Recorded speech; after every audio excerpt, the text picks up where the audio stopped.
Oi, pessoal, bem-vindos ao nosso vídeo de apresentação do projeto de IMC 322. Nosso projeto foi o projeto Pokémon, em que criamos um pequeno joguinho de Pokémon que tentou simular as funcionalidades básicas do jogo da Nintendo. Eu sou o Giancarlo Bonvenuto. Eu sou o Pedro Henrique Pinheiro Linhares.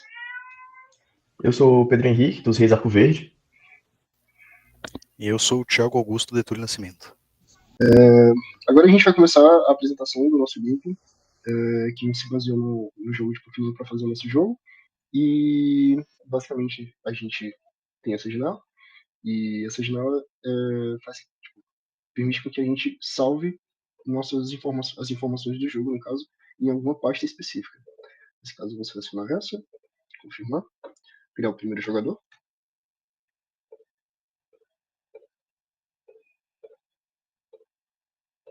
E agora o segundo jogador.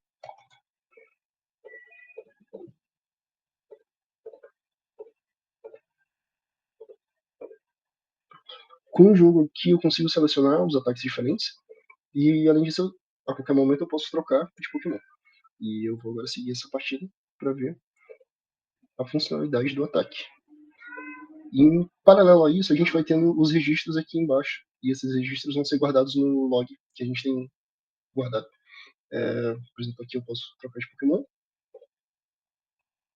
E eu continuo a partida. Posso correr. Continuo a partida. E aqui eu posso selecionar um ataque. Atacar. Aqui também. Atacar. E assim até o primeiro que morreu. E assim eu tenho guardado que morreu. E dessa forma eu consigo já ver o log que foi criado com as informações da partida. E disso a gente consegue voltar e começar a apresentação. Aqui eu vou falar um pouco sobre a classe de ataque. Essa classe de ataque ela está aqui de forma mais explícita do lado direito.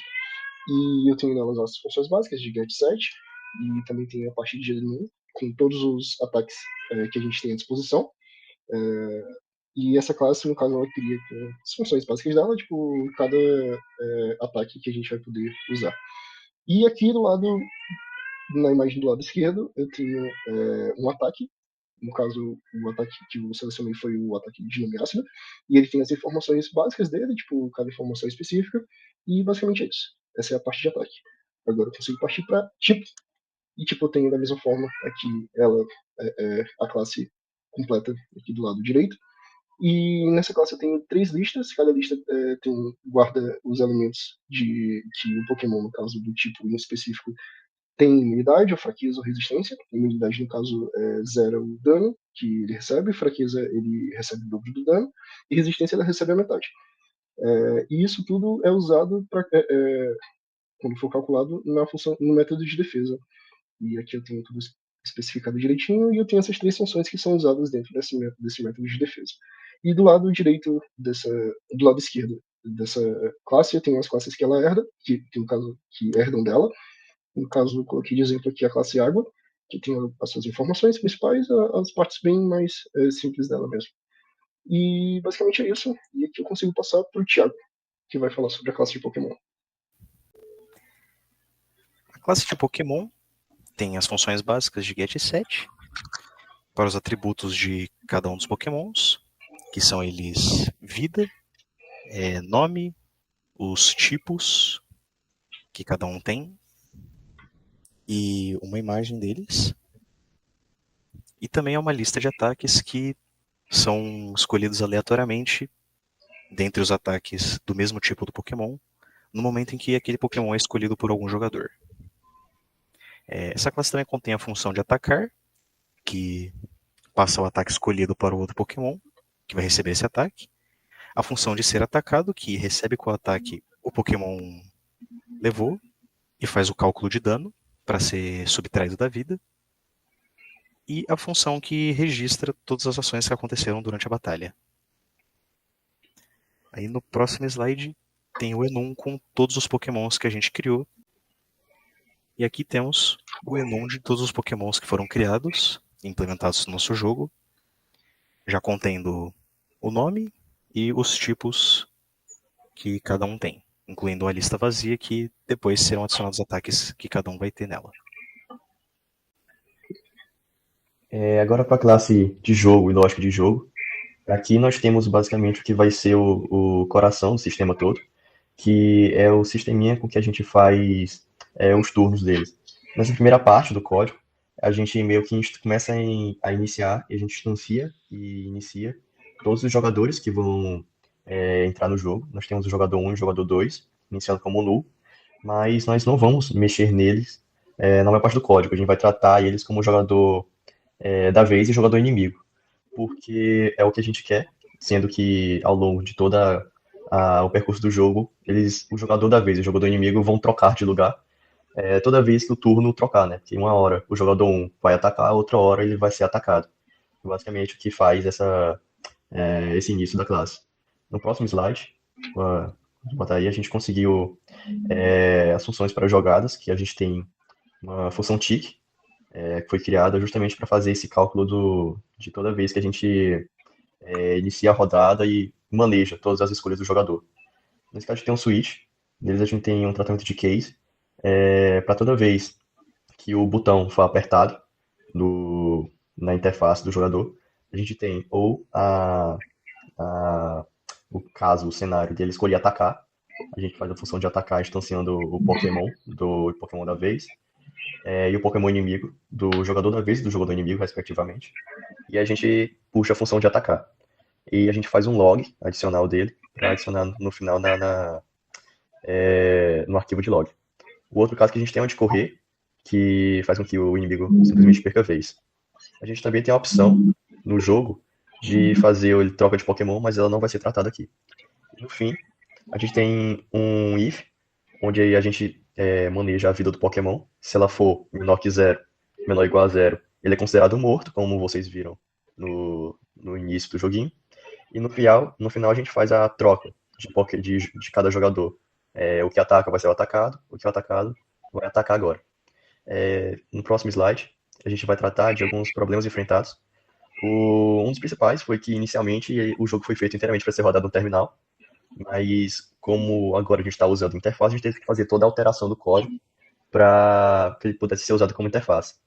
Principalmente a gente teve que tirar os readers dele, que era o nosso scanner, de elementos do jogador, né? Que no projeto original ele tinha que digitar no terminal o que ele queria fazer. Agora foi tudo feito por meio de action listeners na interface. Partindo agora para a interface gráfica, existem três interfaces gráficas. A de File Chooser, onde será definido o log, onde o log será guardado, né? Tem o Inicializar Jogador e tem o Batalha Interface, a qual a gente criou uma classe chamada Jogador Panel, que será explicado depois o porquê. No File Chooser, a gente tem principalmente dois botões, né? Um botão de selecionar pasta, outro botão de confirmar. O Chooser, a gente colocou ele para ele somente mostrar as pastas, porque o nome do arquivo ele será definido pelo próprio programa, que é a data atual com o horário da criação do log, né? Justamente para que possam haver vários logs e eles não se sobreporem, né? E também o usuário não tem que se preocupar com a nomenclatura do log. A gente também tem que quando o caminho for null, né? Ou seja, o usuário, né, não tiver definido qual que é a localização do log, ele vai mostrar um erro, né, falando, por favor, selecione uma pasta para o log, para que isso não passe em branco e não cause problemas futuros no código. Agora, na interface de inicializar o jogador, nós temos, né, toda aquela interface de nome e seleção dos pokémons, né? Temos também duas coisas muito interessantes, que é a mesma interface é utilizada para definir ambos os jogadores. E isso não é definido na hora de executar a função, mas dentro da própria função, né, da classe, ela verifica se o jogador 1 já foi definido ou se o jogador 2 já foi definido, né? Então, fazendo essa verificação direta na própria função, a gente garante que os dois jogadores com certeza serão definidos e não depende de alguma verificação externa, né?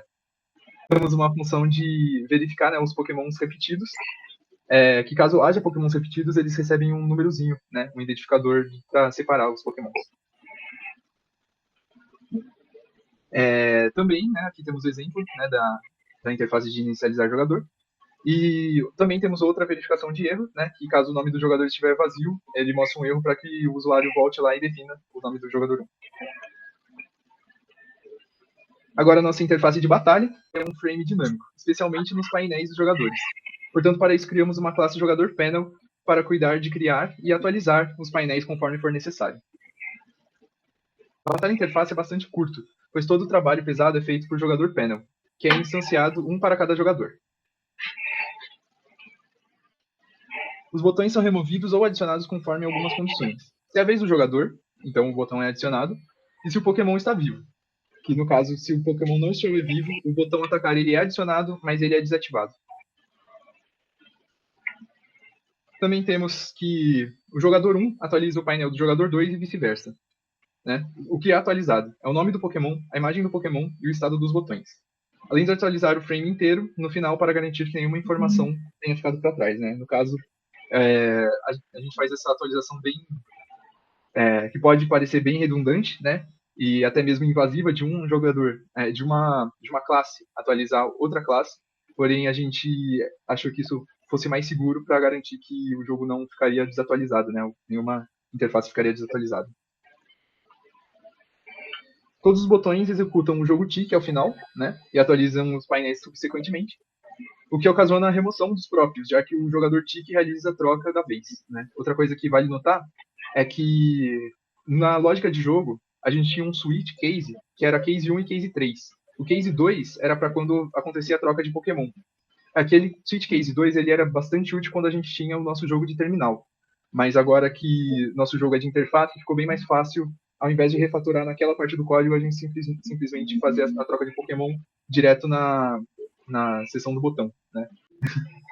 E por fim, nós temos a classe SaveLog, que salva todos os logs, né, de todas as alterações e toda a batalha em um arquivo. A classe SaveLog escreve o arquivo no local determinado no início do programa, e caso haja algum erro, ele imprime o state trace, né, que é justamente para a gente entender o que aconteceu de errado, já que SaveLog é uma função bastante importante. Né. E ele é bem simples, né, a gente só tem o setPath, o getPath, e o log, que ele ocorre utilizando o path que já está salvo lá como private static. Né? E esse foi o nosso projeto. Obrigado. Muito obrigado. Muito obrigado aí a todos. Muito obrigado pela atenção.